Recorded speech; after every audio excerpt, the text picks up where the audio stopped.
does your wedding food need to match your personality? And by that, I don't mean spicy kung pao chicken for the extroverts and a bowl of comforting homemade soup for the introverts either. I mean the format, the way the food is actually served to your guests. Because here's what most people don't think about when they're planning their wedding reception.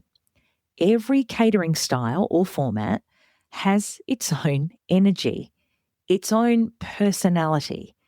And if that personality doesn't match your people, you'll probably feel it on the day, even if you can't quite put your finger on why. The couple who books a plated sit-down dinner but has a guest list full of chatty, food-obsessed families who want to pass and share dishes and argue about who gets the biggest portion, they've chosen the wrong format.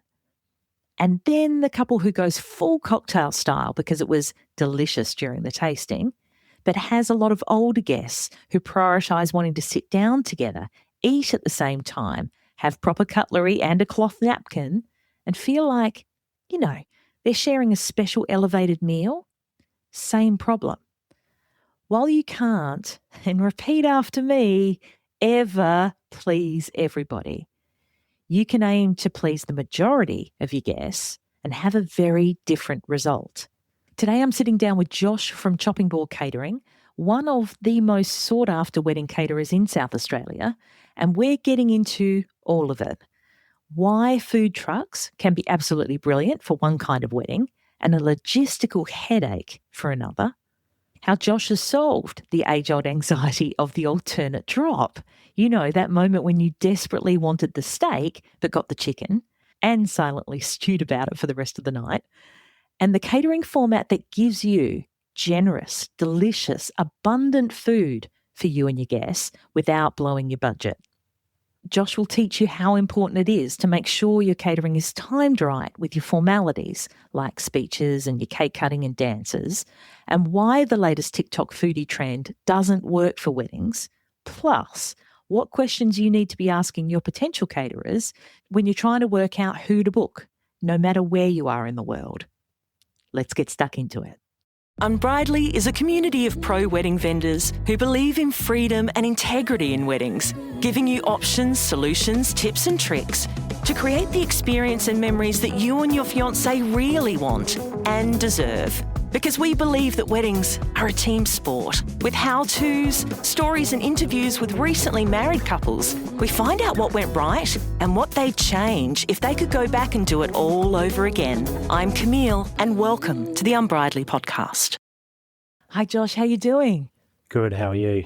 Yeah, super thrilled to pin you down for 5 minutes. We were just saying before we recorded, you've had a hectic season.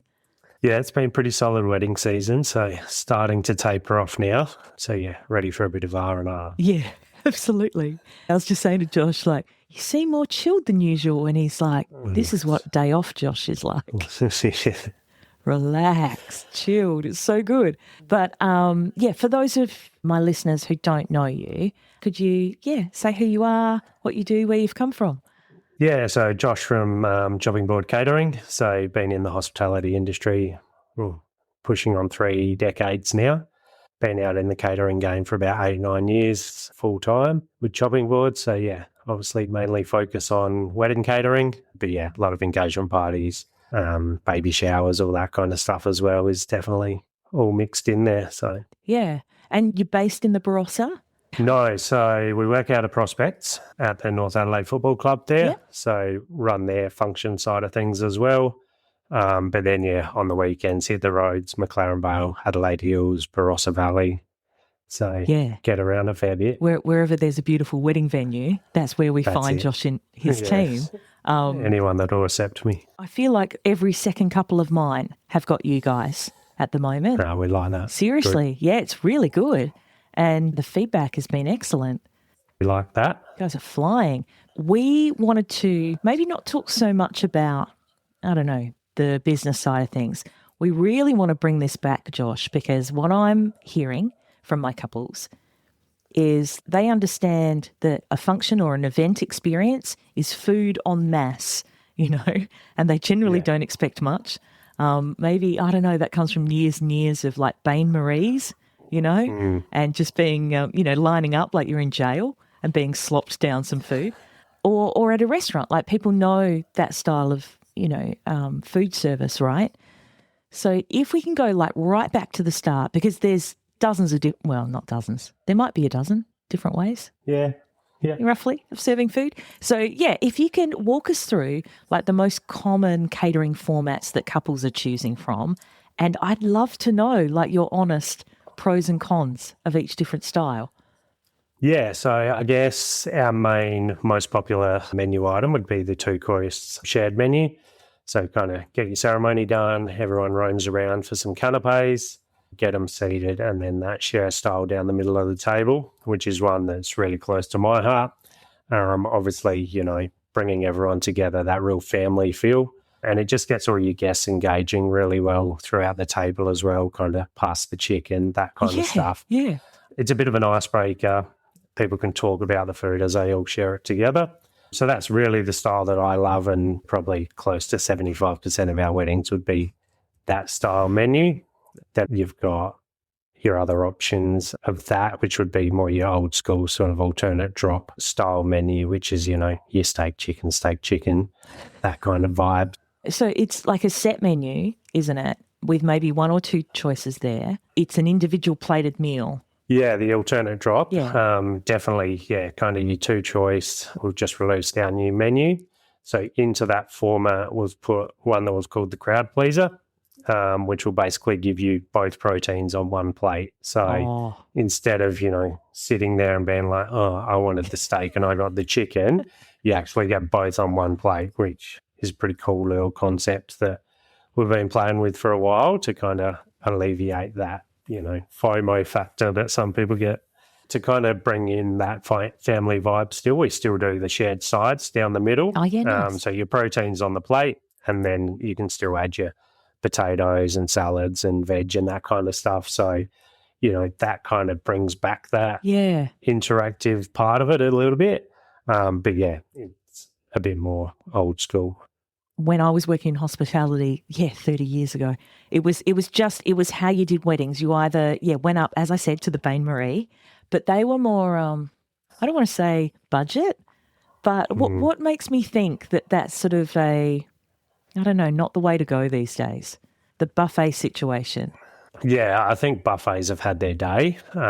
We did a buffet last week, but it was at the Clare Valley races for, a race meeting. So works really well for that. The food stays warm in a Bain Marie while some people want to eat straight away, some people want to eat later. So it works really well in that setting.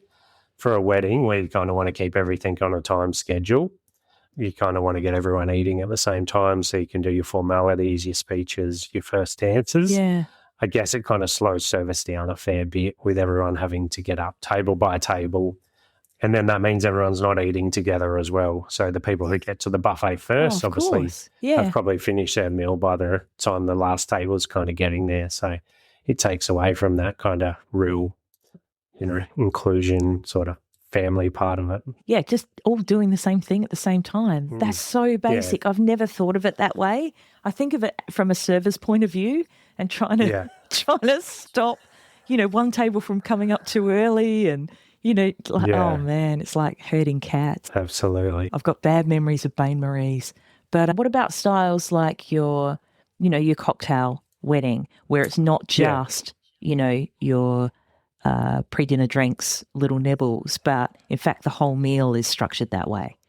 Yeah, so I love the style of it, love the thought about it. Obviously, I always speak to the brides and grooms. It's a really good way that they actually get around to their guests a lot more because you're not stuck at a table. You can mingle, you can dodge the drunk uncle, that kind of stuff. So, that makes that part of it really nice. I guess a bit of a con of it is when we're roaming around, obviously you're trying to hold a drink, a napkin and food and eat. So that gets a little bit tricky. And if you're stuck in the middle of a conversation when a plate goes past, obviously wait for your next round. But yeah, I guess you kind of need to dedicate a bit of time to be like, all right, I'm not going to have any good conversations. Yeah, I'm just going to keep my eye on the door of the kitchen.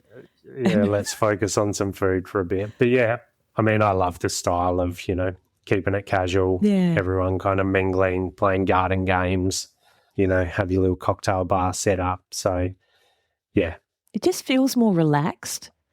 definitely. I guess, you're not sitting down with your knife and your fork and your napkin and all that sort of stuff. But for mine and my husband's wedding, like many moons ago, we had a cocktail style wedding because, we've got opposing factions, within our families. And we thought, well, either we could set up our wedding in a boxing ring, and we could like designate colours for the corners and just keep people there and not give them cutlery so they won't stab each other. Or we could go cocktail. And it allowed people, as you said, it's not just stay away from the drunk uncle, but, for my dad, staying away from my mum. Like that honestly made my wedding better for him. Absolutely. Just makes it easier. Sometimes it's, not about the food. But what about the biggest complaint of cocktail weddings? What do you reckon it is? Yeah, it probably is when people do get stuck in the conversation, the waitress comes past, they get 3 or 4 no's in a row because they don't want to eat at that time. And then, the waitress is like, am I annoying them or do they not want to eat right now? So it's kind of gauging that factor of no, they're not hungry or no, they weren't ready for food at that particular moment. So I guess it's, people coming up being like, oh, I missed out on this. And it's like, well, unfortunately, someone else has, had 3 or 4 pieces of that, but will obviously bring other food out. So, I'm sure you and your staff are excellent, Josh. Like I can tell already, you guys are really intuitive about those sort of social cues. And that's tricky for, a way to going, oh, I'm annoying them now. Whereas, it was actually, there just wasn't a break in the conversation or something really deep but one of the things that I've heard a lot, not as much in the last few years, that people are still really hungry after a cocktail like meal. Yeah. Do you hear that? We don't get a lot. Obviously, you've seen our catering. Like we're pretty over the top. Generous, I would say. For a wedding, I definitely suggest either our 8 choice or 10 choice canapé, which is obviously 10 different roaming items. Wow. So it's a pretty solid feed. Yeah. So, I normally suggest kind of people split it up a little bit, but allow at least 3 hours of food service for that as well, depending on the guest count. Sorry, Josh, you just said 3 hours? Yeah, so by the time you roam, they have a little break for some speeches and then we get back into kind of the bigger items. Wow. Our canapé functions normally go for about that sort of time. So, if they're still hungry at the end of that, it's probably their own fault. They've probably run away from the waitress instead of, heading towards them. So. Okay, so it's not an issue at like the events that you're catering for, Josh. I get it. What about, could I ask you then, a lot of my listeners are in the United States. Yeah. If you could give advice, for example, for those couples who just can't book you because of location, what would you say to them when they're considering a cocktail menu?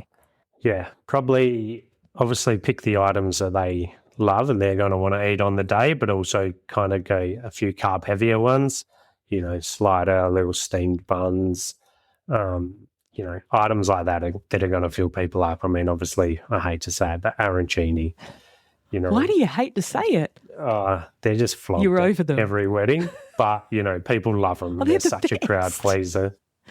Man, as a vendor, if you see the arancinis coming, like you dump your $15,000 camera and Yeah, so it's items like that that are going to fill people up, keep them happy, but still punch that flavour in as well. So kind of work towards that. Yeah.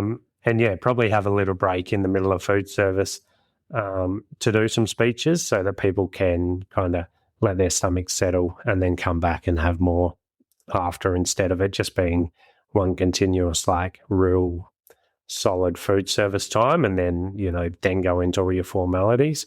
By the time they finish, they're like, oh, I'm still a bit peckish. Yeah, then you're hungry. You're right. Kind of break it up, break that food service up and, give everyone a good chance to get fed. Is there a standard, like, of number of selections per number of people that you work to? So obviously we work on a per head price. So yeah, all that's calculated through how many guests you're going to have. Yeah. So whether it's 50 or 150, still pick them, 10 cocktail items, Okay. and then we just adjust our numbers from there. So yeah, obviously it gives good variety, because not everyone eats everything like I do. But yeah, then that way, you're going to tick all the boxes. That's cool. That made me think that if you've only got 50 guests and you're offering them 10 different choices of canapé style pieces, then that's not exactly efficient for you guys in the kitchen, is it? That's a lot of work. Yeah. Is that why cocktail, I don't know, people shy away from it because of the cost? Yeah, I mean, it kind of sits around the same pricing as our shared menu, Right. for our cocktail options. Obviously, it is a bit more labour intensive from the kitchen side of things, but it also is, it's an organisation game. So as long as everything's organised, you can kind of speed up or slow down service as much as you need with a cocktail option. Obviously, if you're going to have you know, them timelines that are going to be like, oh, I've told Dad he's got 5 minutes for his speech, but, he's going to talk for 25. Cocktail's a great option for that as well because it's easy to stop and start. Yeah. Where with, lamb shoulders, roast chickens, stuff like that, we kind of want to serve it when it's meant to go out, just so that quality's there and it's not sitting in the insulated boxes overcooking or anything like that. Yeah, going all dry and stuff. Yeah. So what format would you think, I don't know, what's the cheapest, Josh? What's the cheapest way that a couple can get meals, decent meals, into their guests? What do you think? Yeah, so we've got our wood-fired pizzas and our pasta and risotto section. So we've kind of steered away from paella this year and gone into risotto just because we feel like we've got more freedom with flavour and we can pack that, wow factor into it a little bit more than your traditional paella that, people love, but we're going to try and reinvent it our way a little bit. I still love to start with roaming canapes or, grazing boards, that kind of stuff. And then, pizza pasta is a great way to, get everyone satisfied. Still good flavour. Yeah. But, definitely more budget conscious. Yeah, make your dollar go further. That sounds bloody delicious, though. I like the sound of that. You still haven't written your vows yet, have you? Let me help. In around 20 minutes or so, you can easily write personalised wedding vows unlike anything you've heard before that will make your fiancé feel like the most loved, understood and appreciated person on the planet. The How to Write Wedding Vows That Don't Suck instant download 17-page PDF ebook walks you through a step-by-step format for your vows, how to find the right words and phrases to describe your feelings and your fiancé, how to write that crucial first draft and create your final wedding vows masterpiece. So if you don't know how or even where to start, if you've been Googling your little heart out, or if you've been calling them wedding vows, AEIOU, this ebook is for you. Included in there are also some bonus secrets for getting the most out of your wedding ceremony. So make sure you download your copy right now and get Write Your Wedding Vows crossed off your to-do list today. The link is in the show notes. So we know if we really want to save money, then we're doing pasta, pizza, risotto. If we really want great sort of interaction, it might be cocktail. If you've got, personally, I think when you've got the older generations, Jesus, they love to sit down. Yeah. They love a chair. Fucking give them a knife and fork and they're happy as. And a napkin, well, then that's la-di-da. But what do you think, what's your favourite, format? And how do you think each different format changes the feel of the day itself?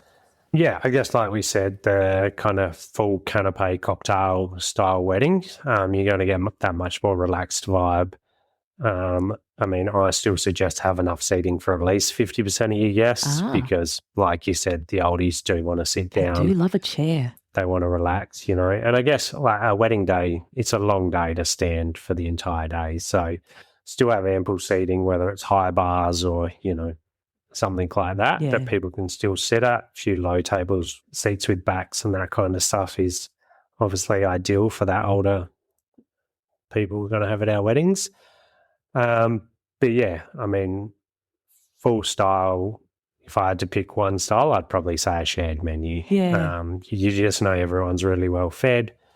They're seated, they've mingled. Don't keep them at the table for 3-4 hours. Kind of use it for what it needs to be used for. Get your formalities out of the way. Do your first dance. Get that dance floor open and, let people have a good time. Yeah, it's a good balance, isn't it? I think so, yeah. For like all generations. Yeah. But that said, my wedding on Saturday, Nana, the day before, I shouldn't laugh. It's terrible. She had a fall, cracked her head open. It stuck back together with glue because she said she wouldn't miss her grandson's wedding for the world. Yeah. She was brought in a wheelchair, and by the time I left at about 9 o'clock, Grandma was like on the dance floor in a wheelchair. So, I shouldn't be ageist. I shouldn't be talking about. I know, some of them have still got it. They move better than me, probably. Right? Oh, knees and backs. I don't know. One of the things I get asked, Josh, is, there's so much like content out there now, because weddings are just all over socials, on your TikTok and on your Instagram and everything.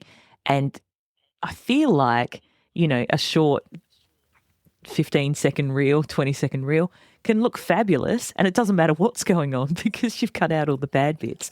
Do you think there's any like styles of food or trends or anything that are going on at the moment that look way better on socials than they are in real life?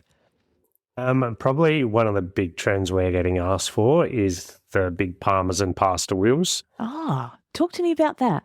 Spare no detail.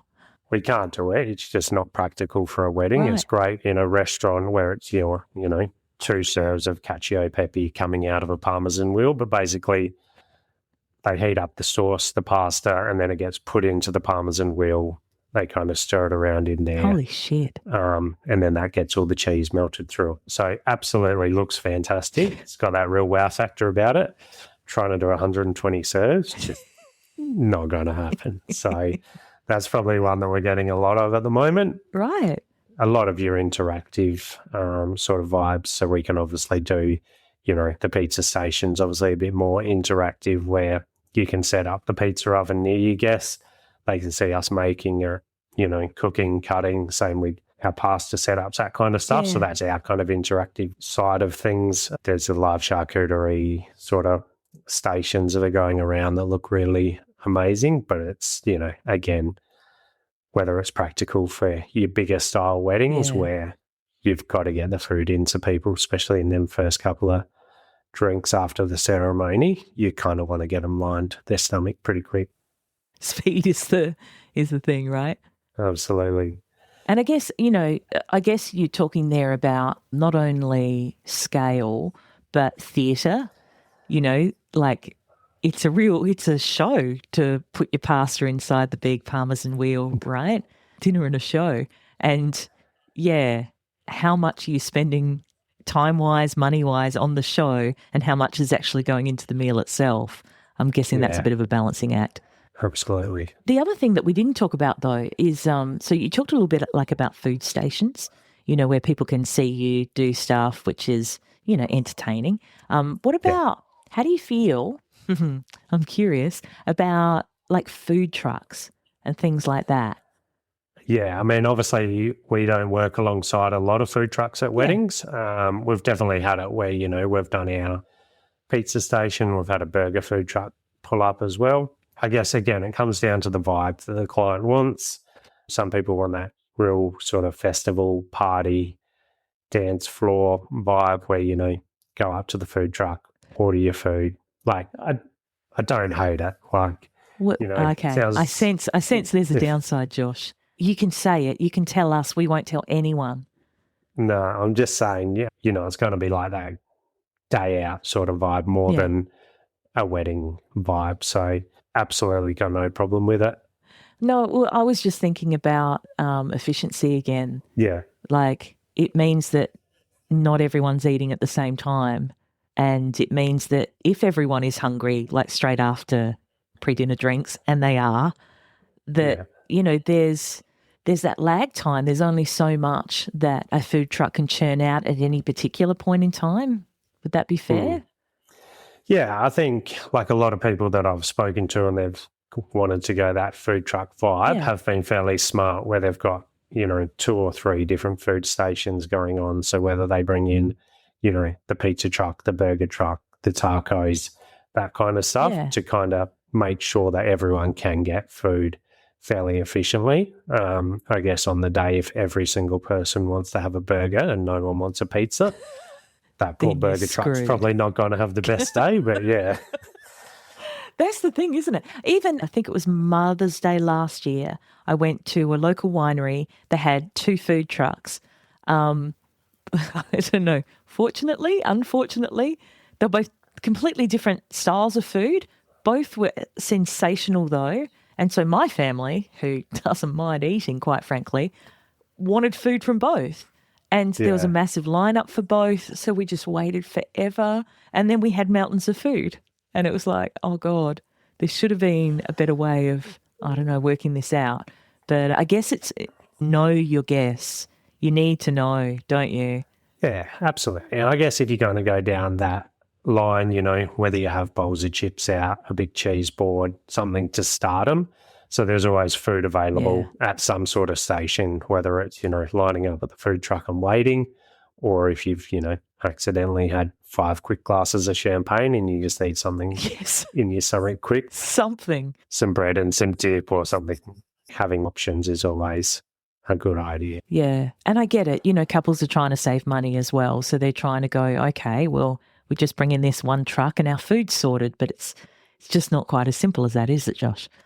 No, not really. I mean, we work in the wedding industry every day, so we kind of understand it and, we guide. But for most people, it's probably maybe their first or second time of doing it. So, they've got a few questions that I guess good vendors can help steer. Got to keep them fed. Fed guests are happy guests, right? That's it. So if a couple does have a tight budget, Josh, but they want to feel and they want their food to feel like generous and still a bit special, what format would you steer them towards and why? I guess coming back to that carby options of the pizza, pasta, that's our most kind of budget conscious menu options. Otherwise, if you did still want that sit down style shared dinner, absolutely we can chat regarding budget. I think it's important that they're upfront and honest with what their actual budget is. So then we can design a menu around that to suit that budget. A lot of time you have people who are like, oh, it's too expensive or, that's out of our budget. It's like, okay, well, let's have the conversation. Let's see where your budget's at. And then we can put some options forward to what we can do. So, obviously from our side of things, there's items that are cheaper than other items. So let's kind of lean towards them a bit more and then we can work on, getting your perfect day for you, but within the budget. It's not going to, stress you out for the next 3 years. Getting that balance. That's so good, Josh, that you guys are sort of flexible like that. Because obviously, especially as a caterer, you've got a standard to uphold. And one bad wedding means what? 90 to 100 bad impressions of what you do. So, you'd have to strike that balance, right? Yeah, absolutely. I guess we work in such an industry that's, so referral based to I was at this wedding, they were great. And like you said, if you do one and obviously the guests don't understand how much money is being spent or that you have budgeted down to kind of accommodate. So, you still do need to deliver that quality, that standard and make sure everyone is well fed and they're not going to the drive-through on the way home. Again, I mean, I'd go to you, Josh. I'd just go, Josh, help me. I've got this money, feed my people. Yeah. But what if, one of my listeners is overseas, interstate, they can't have you. what sort of questions should they be asking a potential caterer, to make sure that the standard is, I don't know, still good, but their guests are still happy, but the budget is still balanced? Like, what could they say? Yeah, I mean, look, I think you just need to be upfront, honest. Go to the caterer. I love your style. Everything looks great. If it's a good quality vendor caterer, they'll be honest back and they'll be like, yep, we can do that. Or, no, sorry, that's a bit more of a stretch than what we're willing. And I guess respect that and just kind of, have a look at a few other options, reach out to 3 or 4 people and then find that happy balance that, is going to work for everyone. I think you hit the nail on the head there with, like, be honest. Yeah. Be honest about, how much money you can spend, but also the respect part, respect that there needs to be standards. Would you say, I don't know, in my opinion, if a caterer has been around for, I don't know, what would I look for, 5-7 years, I know that they've run a business good enough to be referred. Their prices can't be too outrageous because, they've got bills to pay and people have come back. Do you think experience counts in catering? I do, yeah. I was pretty lucky that Chopping Board took off fairly quick. I had quite a few friends that booked me, and then that kind of just snowballed onto more referrals. Yeah. But I was also conscious not to grow it too quick and, that standard drop. So I guess that's where you got to keep the balance. Yeah. It'd be easy to sit back on a computer and go, absolutely, we'll take your wedding on this date. But there has to be a limit because, at the end of the day, everyone's got their capacity. And if you've kind of pushed past that, then something's going to give. It might be staff burnout. It could be, on the day that the function doesn't go as you planned. So, yeah, I guess the longer you're in the industry, the more you learn what your capacity is and, where you kind of sit and where everything still goes nice and smooth. Is there anything I missed, Josh? Is there anything that you would want to get across to these engaged couples? No, I think we've covered it pretty well. Just make sure you take time on the day to actually enjoy some food, enjoy some moments by yourself. Obviously, sunset photos is that great opportunity to kind of get away from everyone and absorb everything in. And I've seen some people who take another 15, 20 minutes longer and really just kind of absorb the entire day instead of just rush. Yeah. And then the day's over and you realise it was a great day, but did you actually get to kind of take it all in? And did you eat? Yeah. Make Anything. Sure you eat, It's so important, guys. Please. Yeah, Josh is so right. Set aside 10, 15 minutes. Sure, get some beautiful photos, but eat. Yeah. Yeah. So good, Josh. So for those who are in Adelaide, or do you ever go interstate? No. Nah. There's just... People can come to you. No, fair enough. We've done long distance, like down to Mount Gambier, Penola, Pathaway. Yep, Coonawarra. That kind of area. It's very dependent on what time of the year. So, earlier in the season, later in the season, definitely more flexibility there. But you won't set your foot over the border. I get it. Yeah. I get it. We're in a pretty good place. And quite frankly, listener, you should be coming over here for Josh's food because I've managed to, snag a couple of little arancini balls on the way through. It's so worth it. Josh, where can the listener find you? So Chopping Board Catering, otherwise jump on the Instagram, kind of have a look through there, which is Chopping Board Catering as well. And yeah, join me, listener, and salivate over the photos that are shared of these plates and platters and stuff going around. It's brilliant. Thank you so much, Josh. I don't want to keep you any longer. I know how rare these days off are. So, No yeah, worries. you go and have a good nap. Will do. Thank you very much. Thanks, Josh. That about wraps it up for this episode of the Unbridely podcast. For the links and resources we mentioned, please head to the show notes. And if you love the show, please review and subscribe on the podcast platform you're on now so you don't miss out on a single episode. Thanks so much for listening. And remember, weddings are a team sport. Catch you soon.